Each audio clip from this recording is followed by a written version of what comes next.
Okay, I'm hoping this is the last video because I don't want to overwhelm anyone with too much information. But I am sharing my story because I think it's really important because there may be other people who are going through something similar or may have gone through something similar. I'm praying can get some sort of encouragement to advocate for themselves, to share their story, to get some encouragement from this story. So that's why I'm sharing these videos, and I choose this date because, again, I'm celebrating the fact that I'm still here, that I still have life, I'm alive, and I'm speaking out. Um, so, that being said, just to give a little background history, I have shared that my Superior Vena Cava was completely occluded. It was closed. So, just to give a little background, I am a person who has something that is called triple positive antiphospholipid antibody syndrome. I found out that I had this syndrome after the occlusion. Prior to the occlusion, many, many years ago, before a lot of the fancy tests that they have nowadays, over 30 years ago, I was told that I had lupus. And that was because some blood tests were given to me while I was pregnant with my second daughter, and they told me, oh, you're a person who has lupus. So, because of that, they put me on blood thinners when I was pregnant, which was really a baby aspirin. So when I was pregnant with my children, the OBGYNs said I was high risk. They encouraged me to use baby aspirin throughout my pregnancy so that I wouldn't develop blood clots. That's as far as I had ever heard of anything surrounding blood clots. Fast forward years later, when I was not pregnant, I had a situation where I had a blood clot in my kidney. At the time, my primary care doctor was just like, okay, maybe you had a UTI and somehow, you got a blood clot. I don't know. So I kind of like, oh, okay, yeah, well, that was really weird, but it eventually went away. Then I had a situation where I have been diagnosed with Crohn's disease after being misdiagnosed for 7 years. I finally had a diagnosis for Crohn's disease. It was pretty bad, had to have surgery, everything. But one of the things that happened to me was I developed something that's called ischemic colitis. And what ischemic colitis is pretty much the doctor said I had a stroke in my bowel. Um, they were like, "What are you doing having a stroke in your bowel? Like this happens really, really old people. You're very young for this to be happening. We should really check this out." I was thinking because it was my bowel that maybe this had something to do with Crohn's disease. My doctors assured me, no, no, no, no. This isn't a Crohn's disease thing. This is a blood thing. So again, we fast forward to the reason why it was my superior vena cava that was affected because I do have Crohn's disease, and because I was having so many hospital stays at that time and I was very, very sick from my Crohn's disease. My doctors thought it would be a good idea to give me what's called a power port. Now, I was also receiving a treatment of Remicade, which requires an infusion of medication to be administered, through your veins. My veins really, really suck. I have really, really bad veins, y'all. So they went ahead and put the power port in, and I had that power port for 7 years, which is unheard of. Normally, people have it for about 2 years, 3 years, they take it out. A lot of people who have to get chemotherapy use these power ports, and again, they're usually temporary. Mine was in for 7 years. The facility where I live now, which I'm on the West Coast, but when all of this stuff was discovered originally, I lived on the East Coast, which is where the power port was placed. They were pretty much like, yeah, we're not going to use this power port because like we didn't put it in and we're not really sure, if it's good. So they sent me to an interventional radiologist. The interventional radiology team was like, this is a good power port. It works fine. Everything's good. It's okay to use. Then COVID happened.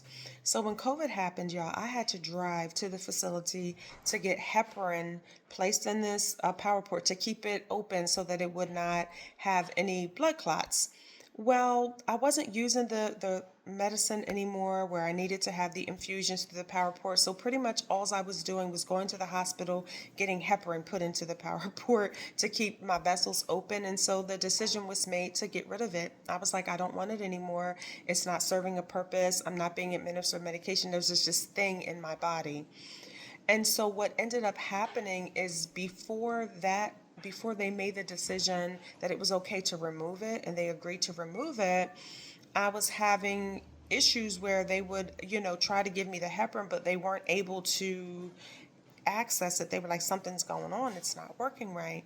So my primary care doctor, who was the one who continued to tell me I had POTS, she was like, okay, well, let's, I think it's okay. We can request them to take it out. The interventional radiologist finally agreed. They removed the port from my chest. The port is a device that they put in, and it goes directly into your superior vena cava to administer medication, etc. So what I understand from what was explained to me is that when that port was removed, my superior vena cava basically, boom, it collapsed.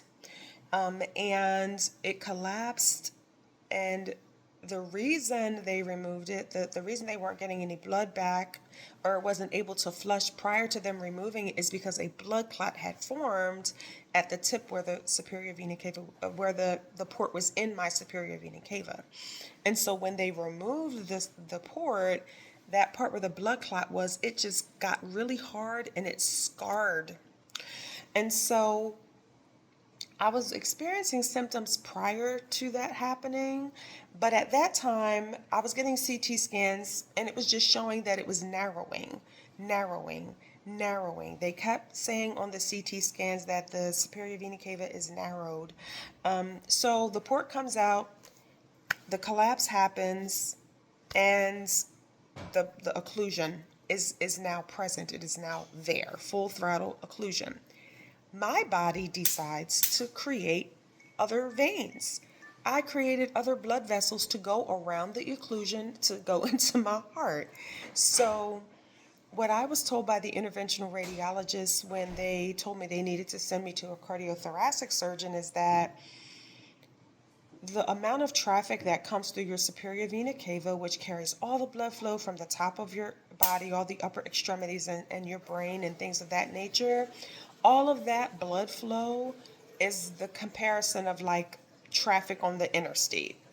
However, with me, my body created a bunch of small dirt roads that's trying to handle the traffic from the interstate on these small dirt roads. So even though traffic's moving, it's not moving in a way that it's supposed to be moving. So that is a little bit of background how I got to the situation of having an occluded superior vena cava. Now, again, the facility, the hospital where I go for treatment after I had my surgery, of course, they're doing all types of, workups with me, and they discover that I actually am triple positive antiphospholipid antibody syndrome. What does that mean? It means that both of my parents gave to me their copy of genetics of genes that cause blood clots. So I am a person who has very thick blood. As my hemoncologist says, I have very sticky, sticky, sticky blood. So I am a person who clots very easily. And so after my surgery, I had to get on warfarin therapy. I had to take blood thinners, very high doses of them, to keep my blood flowing so that I wouldn't develop any clots in the mesh reconstruction of my superior vena cava. What do y'all think happens? Y'all know I have a very complicated situation with my health. 3 months after my major surgery, I started experiencing the symptoms again, y'all. I started experiencing those symptoms. I knew them so well because I had lived with it for almost 3 years. Whenever I would bend over and I would stand up, I would feel like I couldn't catch my breath. I would feel the tightening of my neck. So the surgeon had told me if I ever experience those symptoms again, get to the emergency room right away. That's exactly what I did. I went to the emergency room. I explained that I was experiencing those symptoms again, and guess what happened, y'all? The emergency room doctor dismissed me, was nasty, was condescending. So, what should we do? A CT of your head or your chest? I mean, you're saying that you feel lightheaded. They were speaking to me like that. I was so upset. my husband was so upset too. He was with me and he's like, "You're not listening to her." They're looking at the monitor. They have me on, the heart monitor, and they're like, "Everything looks great on the heart monitor. We don't understand this. We don't understand that." So I insisted that they give me a CT scan. I insisted that they CT scan my chest, not my head. And so they went along with it, but the whole time they were pretty much in the position of, they felt like I was full of the caca. Well, long story short, I'm sitting there waiting for my results. In walks my cardiothoracic surgeon's team and says, "You've got another blood clot in your superior vena cava that we just reconstructed." So I had to return to the interventional radiologist, and they used some kind of blasting thing to kind of blast out. A month later, it clotted again, and I had to see the interventional radiologist yet again. This time they used a special machine that kind of like whirls like a cleaner, like a vacuum cleaner. So it sucks the blood out, but it also goes around the vessel and gets rid of any of the old blood that's around there. So it sucks out the clot, it cleans out the vessel. And so I had two procedures after my open heart surgery 2 Januaries ago to keep that superior vena cava open. And then, of course, the therapy, the warfarin therapy, which is pretty much the blood thinners, that I have to take that every day for the rest of my life. It's the only thing that they have for the condition that I have.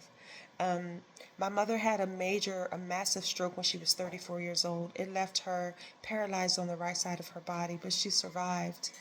My father had a massive stroke in 2018, and he eventually passed away from complications from that stroke.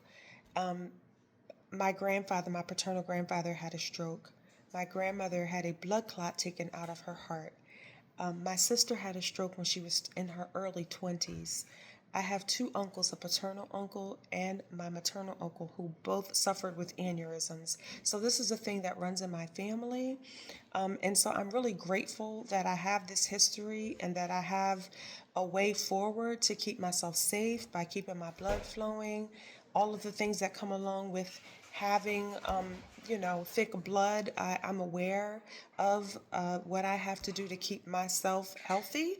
And so that helps tremendously for me to be able to do that. And that is, something that, that I'm doing. And I said I was going to keep this video short. But there's one last thing that I want to share.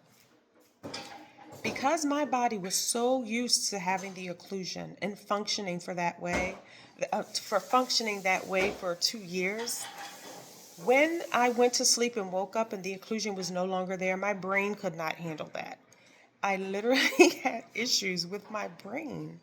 So the cardiothoracic surgeon explained to me after my surgery that the reason it was an urgent thing for me to have this surgery is because if I had not had it, there would have been a catastrophic event. Eventually, my head would have exploded from the amount of pressure that was built up in my brain from it not being able to flow properly.